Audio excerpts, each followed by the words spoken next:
we have a member of the community who, her mother, Ophelia, was a very, very beautiful and pure soul.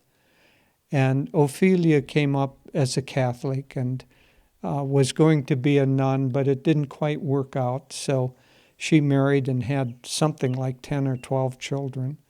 But she would take groups of Ananda, especially high school children, down to an orphanage in Mexico that she was connected with. At any rate, Ophelia was visiting her daughter here in the community, and at one point she went out walking. So she was walking down, they lived where Benai and his family live now. So they lived in that house. So she was walking in the fields there, and Master appeared to her. And when she came home, she was in a stunned state. Her daughter thought, well, maybe she's had a stroke or something. She said, Mom, I'll call a doctor. And her mother said, no doctor, no doctor. Her mother mainly spoke Spanish, a little bit of English, but mainly Spanish. No doctor, no doctor. And after an hour or two, she came out enough to relate what had happened.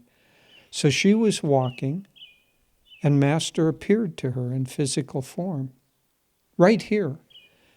And she said they talked, and her daughter said, what did you talk about?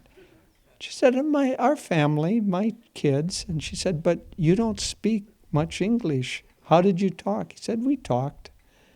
Master doesn't need to speak English when he's inside of our own head. At any rate, they talked for some time. And then as she was leaving, she said, do you often come here? And he said, oh, I'm here all the time. Now, think about that for a minute. Master is here all of the time. We don't have to call him to come.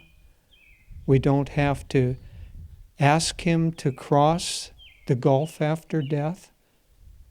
We have to raise our level of perception.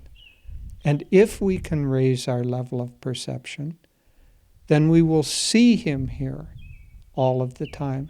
Now that's why we want to be attuned to the great masters, because their level of perception helps us to see a reality that otherwise we can't see.